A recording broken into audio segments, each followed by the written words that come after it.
JP गट्टू कौन है? उसका दानी कौन है? अंकिता हम शर्मिंदा है, तेरे कातिल जिंदा है, अंकिता हम शर्मिंदा है। तेरे कातिल जिंदा है। जेपी गट्टू कौन है? उसका दानी कौन है? जेपी गट्टू कौन है? उसका दानी कौन है? अंकिता हम शर्मिंदा है, अंकिता हम शर्मिंदा है। तेरे कातिल जिंदा है। गट्टू कौन है? उसका दानी कौन है? अंकिता हम शर्मिंदा है, तेरे कातिल जिंदा है। अंकिता हम शर्मिंदा है। तेरे कातिल जिंदा है। जेपी गट्टू कौन है? उसका दानी कौन है? जेपी गट्टू कौन है? उसका दानी कौन है? अंकिता हम शर्मिंदा है, तेरे कातिल जिंदा है। तेरे कातिल जिंदा है। तो उस पुलकित आर्य नामक व्यक्ति के रिजॉर्ट में वो काम करती थी। तो एक दिन उसको कहा गया कि भाई कुछ वीआईपी लोग आ रहे हैं, कुछ बड़े लोग आ रहे हैं और आपको कुछ उनके लिए स्पेशल सर्विस करनी पड़ेगी, अर्थात वो उसके शारीरिक शोषण की बात कर रहे थे। तो चूंकि हमारी पहाड़ की बेटियां अपने आत्मसम्मान से कभी समझौता नहीं कर सकती थी, तो उसी परंपरा को निभाते हुए हमारी इस बिटिया ने, हमारी इस बहन ने रिजॉर्ट मालिकाओं को मना किया कि भाई मैं ऐसा गलत कार्य नहीं करूंगी। तो उस पर लगातार दबाव डाला गया, जिसका जिक्र उसने व्हाट्सएप के माध्यम से अपने एक दो मित्रों के साथ, अपने कुछ सगे संबंधियों के साथ भी किया था।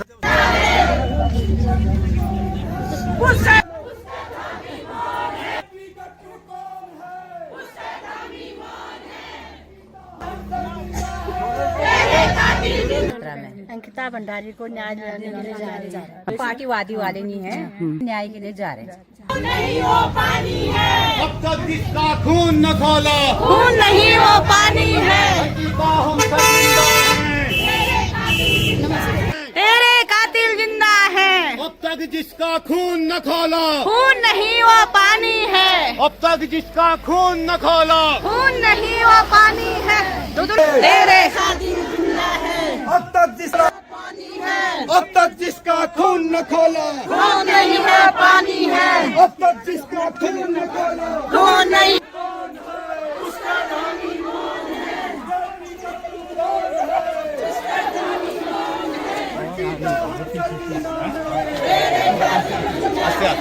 खून न खोला, खून नहीं वो पानी है। अब तक जिसका खून न खोला, खून नहीं वो पानी है। तेरे कातिल जिंदा है। तेरे कातिल जिंदा है।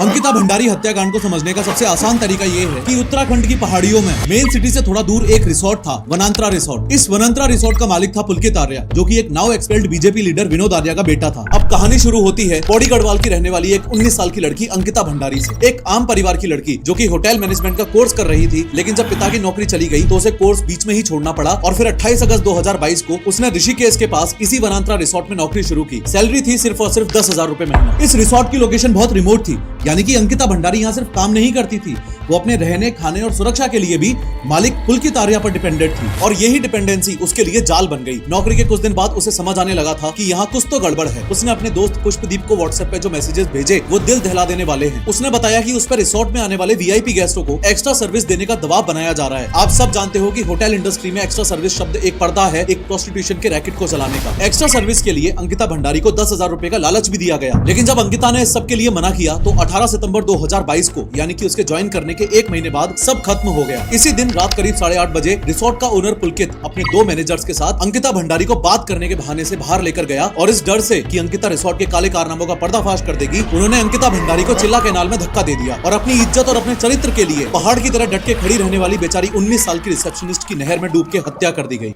में बड़ा उबाल आया और जनता ने आंदोलन चलाया। उसके बाद वो पुलकित आर्य जिस व्यक्ति का वो होटल था, वो होटल जिस दिन ये घटना हुई उसके दूसरे दिन उस होटल में बुलडोजर चला करके, जो अंकिता का घर था, जो कमरा था जिसमें अंकिता रहती थी, जिसमें सारे सबूत मिल सकते थे, रातों रात उसमें बुलडोजर चला करके तोड़ करके उस कमरे को तोड़ के सारे सबूत मिटा दिए गए हुआ और उसको मार के ऐसे फेंक दिया गया। तो हम सभी लोगों को सोचना चाहिए, ऐसा किसी की बेटी के साथ भी हो सकता है, किसी की बहन के साथ भी हो सकता है। तो इस मामले को अपने ऊपर लेते हुए आप सभी लोगों ने एक सोच के साथ और इसका विरोध भी करना चाहिए।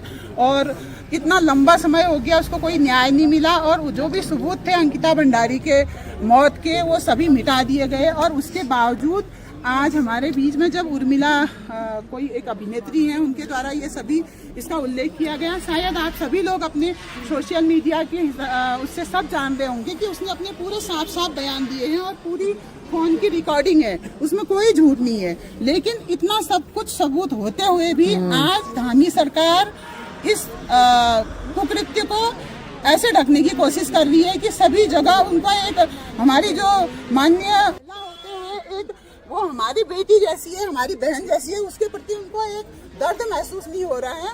तो वो भाजपा की वरिष्ठ कार्यकर्ती हैं और उनके पिता और इसके साथ ही बहुत से जिन लोगों के ऊपर आज भी इंसानियत जिंदा है, जो सोच रहे हैं कि ये गलत हुआ है, भाजपा से भी इस्तीफा बहुत से लोगों ने दिया है।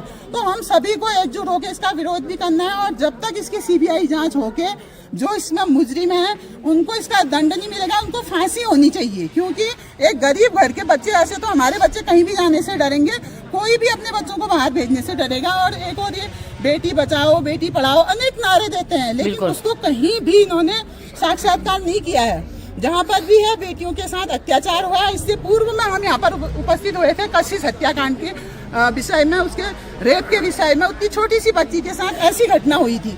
लेकिन भाजपा सरकार आंखें मूंदे हुए बैठी हुई है। इसका ऊपर वाला भी इनको दंड देगा, लेकिन आम जनता, हम सभी लोगों ने एकजुट होकर इसका विरोध भी करना चाहिए।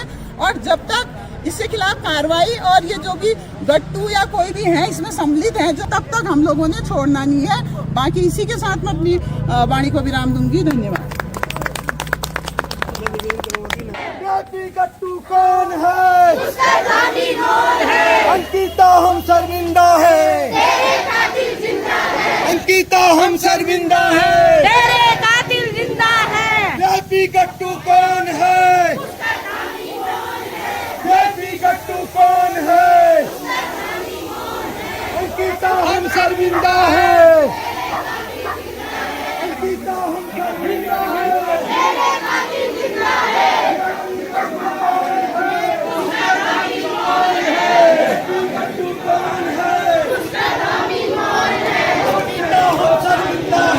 तेरे कातिल जिंदा है। अंकिता हम शर्मिंदा है, तेरे कातिल जिंदा है। व्यापी गट्टू कौन है? उसका गाली कौन है? व्यापी गट्टू कौन है? उसका गाली कौन है? अंकिता हम शर्मिंदा है, तेरे कातिल जिंदा है। तेरे कातिल जिंदा है। तो उस पुलकित आर्य नामक व्यक्ति के रिजॉर्ट में वो काम करती थी। तो एक दिन उसको कहा गया कि भाई कुछ वीआईपी लोग आ रहे हैं, कुछ बड़े लोग आ रहे हैं और आपको कुछ उनके लिए स्पेशल सर्विस करनी पड़ेगी। अर्थात वो उसके शारीरिक शोषण की बात कर रहे थे। तो चूंकि हमारी पहाड़ की बेटियां अपने आत्मसम्मान से कभी समझौता नहीं कर सकती थी, तो उसी परंपरा को निभाते हुए हमारी इस बिटिया ने, हमारी इस बहन ने रिजॉर्ट मालिकाओं को मना किया कि भाई मैं ऐसा गलत कार्य नहीं करूंगी। तो उस पर लगातार दबाव डाला गया, जिसका जिक्र उसने व्हाट्सएप के माध्यम से अपने एक दो मित्रों के साथ, अपने कुछ सगे संबंधियों के साथ भी किया था।